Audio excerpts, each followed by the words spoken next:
Thank you very much for your kind introduction. Merci beaucoup pour votre chaleureuse présentation. And thank you for the invitation to join you once again for your annual conference. The Fleet Safety Council plays an important role in promoting the health and safety of Ontario's transportation industries, and this has never been more important than it has been over the last year and a half. Our shared experience through this pandemic has brought things to the forefront that perhaps we took for granted in the past.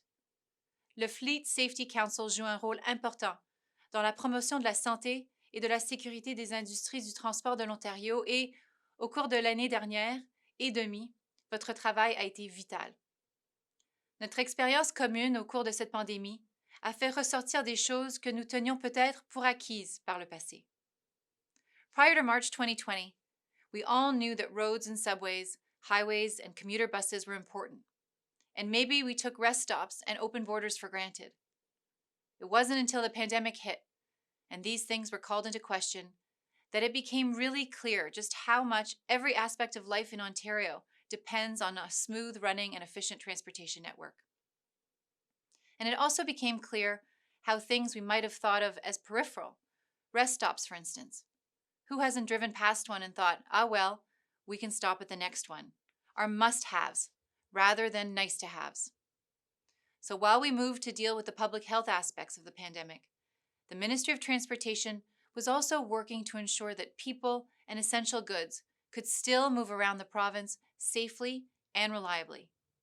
This was a real challenge.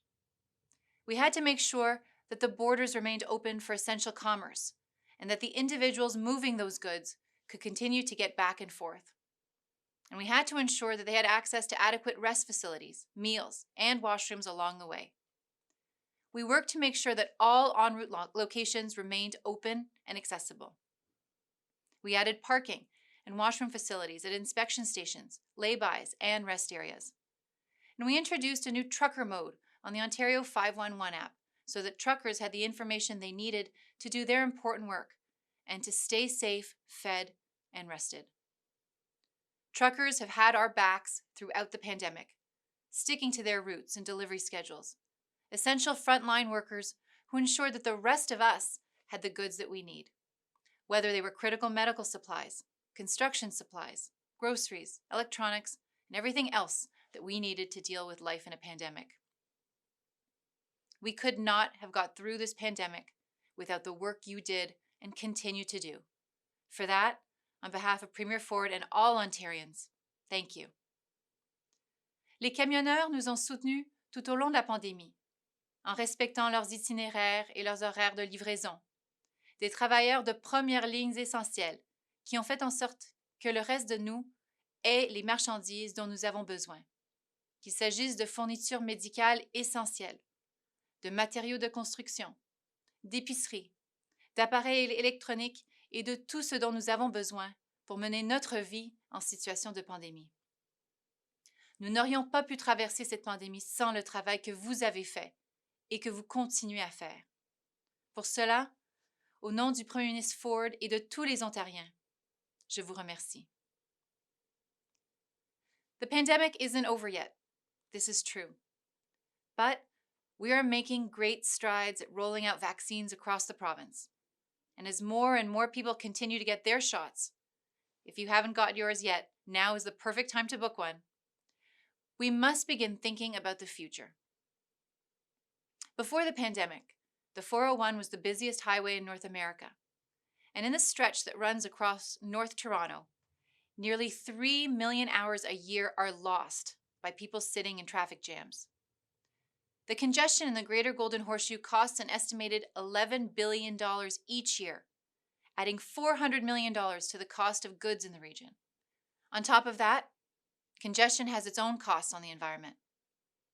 And with the significant population growth we're expecting over the next few decades, the existing infrastructure won't be enough to meet demand.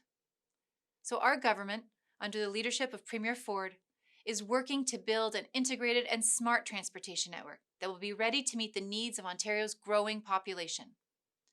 Since late 2019, we have released regional transportation plans for Southwestern and Northern Ontario. Earlier this year, we also released a discussion paper on the transportation needs for the Greater Golden Horseshoe. A draft plan will follow soon, as will one for Eastern Ontario. Together, these plans will make up an Ontario-wide long-term transportation plan that seeks to address the needs and challenges that will be facing the province over the next few decades. That's something to look forward to and to be excited about. Ainsi, notre gouvernement, sous la direction du Premier ministre Ford, travaille à la construction d'un réseau de transport intégré et intelligent, qui sera prêt à répondre aux besoins de la population croissante de l'Ontario. Depuis la fin de 2019, nous avons publié des plans de transport régionaux pour le sud-ouest et le nord de l'Ontario.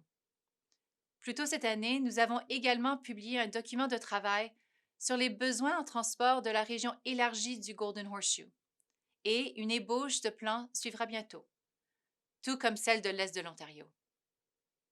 Ensemble, ces plans constitueront un plan de transport à long terme, à l'échelle de l'Ontario, qui cherchera à répondre aux besoins et aux défis auxquels la province sera confrontée au cours des prochaines décennies.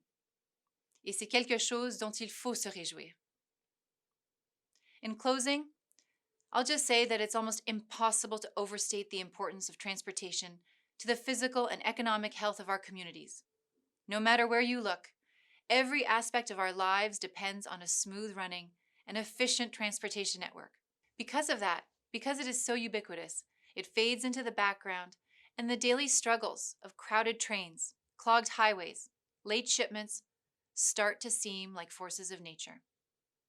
But the reality is that these conditions are the result of choices that we make as a society and as governments. Those decisions have a real and tangible effect on our lives.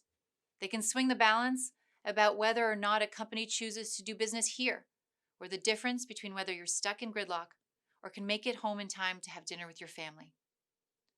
Our government seeks to tackle these decisions head on and to make the improvements necessary to keep Ontario the greatest place in the world to raise a family and achieve your dreams. Thank you very much for inviting me to speak with you today and for the work each of you are doing. I hope you enjoy the rest of your conference. Thank you very much. J'espère que vous apprécierez le reste de votre conférence. Merci.